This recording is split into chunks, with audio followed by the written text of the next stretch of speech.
నికర ఆస్తి net worth ని ఒక వ్యక్తికి ఎలా క్యాల్కులేట్ చేయాలి? ఆస్తులు మైనస్ అప్పులు, అంతే. కానీ అది చూసుకొని మురిసిపోతారు. దాంట్లో లిక్విడ్ అసెట్ ఎంత ఉందో చూసుకోవాలి. ఆస్తుల్లో లిక్విడ్ అసెట్ కూడా ఉంటుంది కదా, అంటే అదే ఆస్తి. fixed depositలు. లిక్విడ్ అసెట్ అనుకోవడం తప్పు.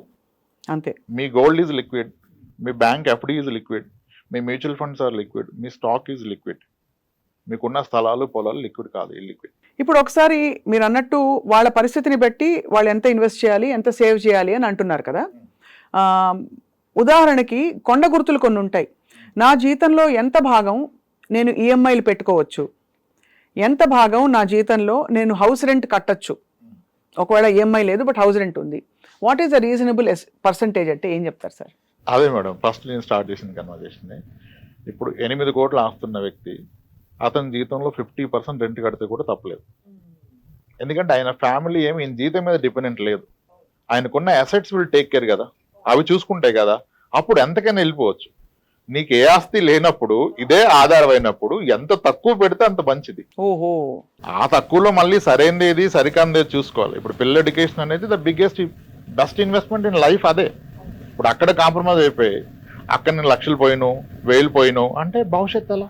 కరెక్ట్. ఇప్పుడు I see lot of people, అంటే నేను ఇప్పుడు నా వయసు చిన్నదైనా నాకంటే పెద్దవాళ్ళని చాలా మందిని కలుస్తాను కదా, చాలా మంది దే ఆర్ మోస్ట్ హ్యాపీ. వాళ్ళ పిల్లల మొదటి జీతం వీళ్ళ చివరి జీతానికన్నా ఎక్కువ, లేదా ప్రజెంట్ జీతానికన్నా ఎక్కువ. అవును.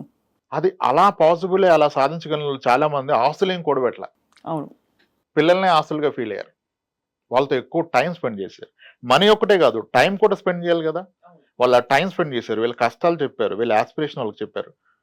అమ్మ నువ్వు డాక్టర్ అయితే ఇంకో మన కుటుంబంలో తరహాల్లో నువ్వు ఫస్ట్ డాక్టర్ అవుతావురా, అందరూ నా గురించి చెప్తాను, నేను గర్వంగా తిరుగుతాను. ఒక తను చెప్తే కూతురు అవుతుంది.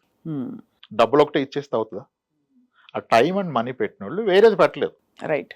సో కాబట్టి స్టాండర్డైజేషన్ లేదు ఎంత పెట్టాలని. ఆయనకు తెలుసు. ఇంకా నాకు వచ్చే జీతంలో ఇల్లు కొనలేను అనుకున్న వ్యక్తి పూర్తి జీతాన్ని పిల్లల మీద పెడితే ఆ పిల్లలు ఈరోజు ఆయనకు అద్భుతమైన ఇల్లు కొనిచ్చారు. అవును. ఎంతో మందిని ఫోర్స్డ్ విఆర్ఎస్ తీపించారు. అంటే రిటర్న్ వచ్చే ఇన్వెస్ట్మెంట్ మీద పెట్టాలి.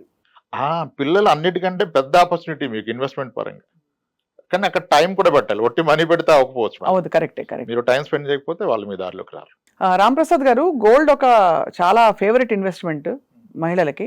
మీరు రికమెండ్ చేస్తారా అసలు గోల్డ్ డబ్బులు పెట్టడం అనేది? గోల్డ్ యాజ్ అన్ ఆర్నమెంట్ నేను స్ట్రాంగ్ గా రికమెండ్ చేస్తారు. As an ornament, not as a pure gold. Biscuit కొంటాను అది అంటే వద్దంటాను. ఎందుకంటే ఇప్పుడు ఒక కాయిన్ కొన్నాను నేను, ఆ కాయిన్ అయితే హోల్డ్ చేసి మా వైఫ్ కిడ్స్ చేసుకోలేరు. అది అలా ఉంటది. సో దానివల్ల ప్లెజర్, ఆనందం ఉండదు, ఇంటాంజిబుల్ బెనిఫిట్స్ ఏమీ లేవు. ఏముండదు, ఓన్లీ గ్రోత్. గోల్డ్ ప్రైస్ పెరిగితే పెరిగింది అంటారు అంతే. అదే నేను ఆర్నమెంట్ కొంటే గోల్డ్ ప్రైస్ పెరుగుతుంది, మీరు అన్న ప్లెజర్ వస్తుంది.